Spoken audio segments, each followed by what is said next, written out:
ፕሮቲን ሚነራልስ ያሉትን ምግቦች ማሳደር ስንጀምር ከውስጥ መዳን እንጀምራለን። ገና የጀመረች ቀን ሄልዚ ካርቦችን ኳሊቲ ፕሮቲኖች ላይ አርገናት ሄደች። ዛሬ ስትመጣ ግን ኮምፕሊትሊ ክስት ብላን የመጣችውና ጠየቅናት፣ ለምንድን ነው እንደዛ የሆነው ብለን አለናትና ግቤ መብላት ስጀምር እወፍራለሁ ብዬ ፈራሁና በግማሽ ቀነስኩት አለች። ፈጽሞ መራብ ትክክል አይደለም። ጠግቦ መመገብ፣ ሌሎች ደግሞ ከፍተኛ ኃይል ሰጪ ምግቦችን በተለይ ከዱቄት የሚሰሩ ከፍተኛ ዘይት፣ ቅቤ፣ ክሬም እነዚህ ነገሮች በጣም ሊሚት ማድረግ ነው። ይሄ ኮር ኮንሰፕት ለሁላችሁም ክሪቲካል ነው ብዬ አስባለሁ።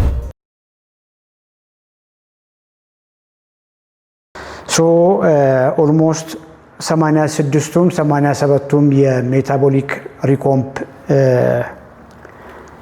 ዲስከሽናችን ላይ ኦልሞስት ወደ 3 ወር አካባቢ ሆነናል ይመስለኛል። እንዴት አድርገን ጠግበን እየበላን የምግባችንን ቾይስ የምግባችንን ምርጫ ብቻ አሻሽለን ሰውነታችንን እየገነባን ፋቱ እንዲሄድ እናደርጋለን የሚለውን ነገር በደንብ አውርተናል። ውፍረት የዝም ብሎ የሚመጣ ነገር አይደለም። የሰውነታችን ከፍተኛ የምንበላውን ኃይል ሰጪ ምግብ መቋቋም ሲያቅተው የምንበላውና ሰውነታችን የሚፈልገው ሰውነታችን የሚጠቀመው የኃይል መጠን ሳይመጣጠን ሲቀር ሞር ስቶር እናደርጋለን። ይሄ በቀላል ቋንቋ እንደዚያ ማለት ነው። ወይንም ደግሞ ልክ ኢንጂን ሰውነታችሁን ውስጥ ኢንጂን አለ ብላችሁ አስቡ፣ መሽነሪ አለ ብላችሁ አስቡ። ያ መሽነሪ ወጣት ሆነን ጎረምሳ ሆነን በምንንቀሳቀስበት ታይም ላይ ምናልባትም እስከ 30 ዓመት እድሜያችን ላይ አክቲቭ በነበርንበት ጊዜ የምንበላውን ምግብ በዛው ልክ ብዙ ባልነበረበት ጊዜ የልጅነት ሆርሞኖቻችንም ሳማው ከኛ ጎን በነበረው ጊዜ ብዙ በልተንም አሁን እያየን ባለው ልክ ሰዎች አይወፍሩም። ሮንግ ምግብ፣ በቂ ንጥረ ነገር ያሌለው ምግብ፣ በቂ ፕሮቲን ያሌለው ምግብ፣ በቂ ሚነራልስ፣ ቫይታሚንስ፣ ኤሴንሻል ፋት እነዚህ ያሌለው ምግብ፣ ፕሮሰስ የተደረገ ምግብ፣ በቀላሉ ብዙ ሊበላ የሚችል ምግብ አዘውትረን እየበላን ሴሎቻችን ከውስጥ መታመም ይጀምራሉ፣ አቅማቸው ይዳከማል። ያን የሚመጣውን ከፍተኛ ኃይል ሰጪ ምግብ መቋቋም ያቅታቸዋል። መቋቋም ስለሚያቅታቸው ስለታመምን መስላችንም ጡንቻችንም እየላሸቀ በመምጣቱ ነው የምንፋፋው። ቁልፉ ይሄ ነው እንግዲህ ሜታቦሊክ ሪኮምፕ ለረጅም ጊዜ ያወራ ነው። መፍትሄውም መራብ ሳይሆን ምግብን መፍራት ሳይሆን ምግብን ማወቅ ነው። የምግባችሁን ኳሊቲ ማሻሻል ነው። ሻል ያሉ ንጥረ ነገር ያላቸው ምግቦች ከፍ ያለ ወይም ደግሞ በቂ ፕሮቲን ሚነራልስ ያሉትን ምግቦች ማሳደር ስንጀምር ከውስጥ መዳን እንጀምራለን።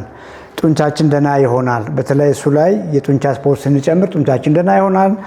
ሚቶኮንድሪያችን በጣም ኢምፕሩቭ ያደርጋል። ሚቶኮንድሪያ ብዬ ካልኳችሁ ኢንጂን ብላችሁ አስቡ። እየደከመ የነበረ ኢንጂን በደንብ መነቃቃት ይጀምራል። ሰውነታችን ስቶር ያደረገውን በደንብ መጠቀም ይጀምራል። ዛሬ በኦፊስ ፎሎ አፕ ላይ የራሳችን ክሊያንት ፎሎ የምናደርጋት ክሊያንት በወሯ መጣች። በወሯ ስትመጣ ካየናቸው ክሊያንቶች በሙሉ ሮንግ ዌይ ያደረገችው እሷ ናት። ተምራ በደንብ አስተካክለንላት ገና የጀመረች ቀን ሄልዚ ካርቦችን ኳሊቲ ፕሮቲኖች ላይ አርገናት ሄደች። ዛሬ ስትመጣ ግን ኮምፕሊትሊ ክስት ብላን የመጣችውና ጠየቅናት፣ ለምንድን ነው እንደዛ የሆነው ብለን አለናትና እንድከሳ ፈልጌ ነው እንድቀንስ ፈልጌ ነው እና ካልኩሌት አድርጋችሁ የሰጣችሁኝን በሙሉ ጠግቤ መብላት ስጀምር እወፍራለሁ ብዬ ፈራሁና በግማሽ ቀነስኩት አለች። ይሄ እሳቤ ስቲል ገና ይቀረዋል ማለት ነውና ፕሊዝ የኛ ክሊያንቶች ሆናችሁ በአካል የመጣችሁም ኦንላይንም የመጣችሁት ካልኩሌት የተደረገላችሁ የቀን ምግብ ለሰውነታችሁ በቂ ነው። ካልኩሌት የተደረገላችሁ በምንም ተአምር ትርፍ ሆኖ ተቀምጦ ሰውነታችሁ ውስጥ ቦርጫችሁ ላይ ቦርጭ እንድትጨምሩ አያደርጋችሁምና በዚያ መልክ ለመመገብ ሞክሩ። እሷን ለማስረዳት በጣም ጊዜ ነው የፈጀብን። ቢኮዝ ብዙ ከበላን ብዙ እንፋፋለን የሚል ነገር ነው አእምሯ ላይ እፋፋለሁ የሚል ነገር ነው አእምሯ ላይ የነበረው።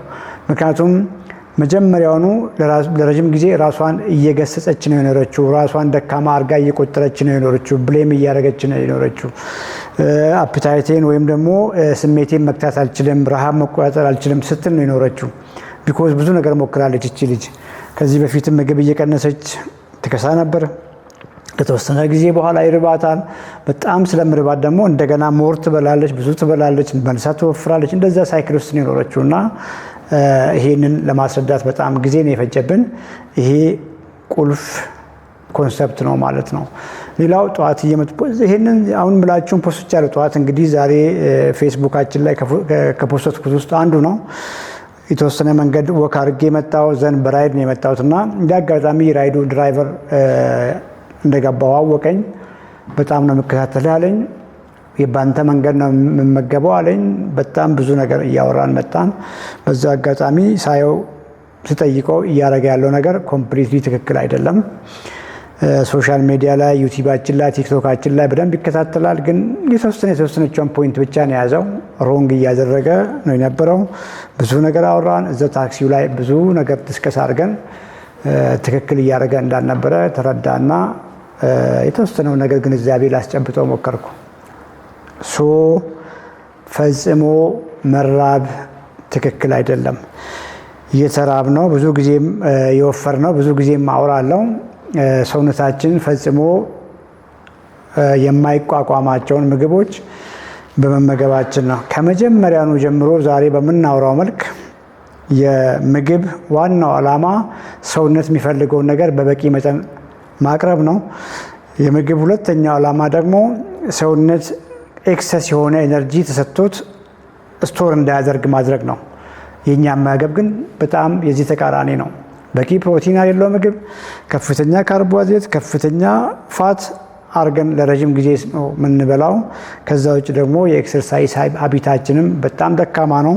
ይሄ ሁሉ አንድ ላይ ሲሆን ያለ ጊዜያችን እንድንወፍር፣ ያለ ጊዜያችን ለብዙ ህመሞች እንድንጋለጥ፣ ያለ ጊዜያችን ኳሊቲ ላይፍ ሳንኖር ለብዙ ህመሞች እየተዳረግን ዋጋ እያስከፈለን ነው። ምግብ መፍራት ሳይሆን ምግብን ምረጡ። ያ ደግሞ ኳሊቲ ፕሮቲኖችን ማስቀደም ሁልጊዜ የምናወራው ነገር ነው። ከዚያ ውጭ ፕሮሰስ ያልተደረጉ ሄልዚ ፋትና ሄልዚ ካርቦችን ተመገቡ። እዚያ ላይ ተንቀሳቀሱ። እዛ ላይ ደግሞ ሰውነታችሁን ለመገንባት የጡንቻ ስፖርቶችን ለመስራት ሞክሩ። ሲምፕል አድርጉት። እንደሱ ቀላል ስታደርጉት ለውፍረት ብላችሁ የጀመራችሁ ተመጋገብ ምናልባትም ከውፍረት ከፍ ብሎ ፋቲ ሊቨር ካለ እሱንም ያሻሽልላችኋል። ዲያቤቲክ ሆናችሁም ከሆነ እሱንም ያሻሽልላችኋል። ሃይፐርቴንሲቭ ሆናችሁም ከሆነ እሱንም ያሻሽልላችኋል። እንደተለያዩ ነገሮች አድርጋችሁ አታስቡ። የስኳር ኢሹ፣ የዲስሊፒዲሚያ ኢሹ፣ የኮሌስትሮል መዛባት፣ ፋቲ ሊቨር፣ ኢቨን ከፍተኛ የሆነ የዩሪክ አሲድ፣ ኤሴንሻል ሃይፐርቴንሽን፣ ታይፕ 2 ዲያቤተስ፣ ፕሪ ዲያቤተስ፣ ሜታቦሊክ ሲንድሮም፣ እነዚህ በሙሉ በአንድ የአኗኗር ዘይቤ ትክክለኛ ባልሆነ ላይፍ ስታይል ለረጅም ጊዜ ያንኑ አይነት አመጋገብ በመመገብ ለረጅም ጊዜ በቂ የሆነ እንቅስቃሴና የጡንቻ ግንባታ ኤክሰርሳይሶችን ባለማድረግ እየወፈርን ከውፍረት ጋር ተያይዞ የሚመጡ ህመሞች ናቸው። ስለዚህ ለሁሉም መፍትሄያቸውም ሲሙላር ነው ማለት ነው።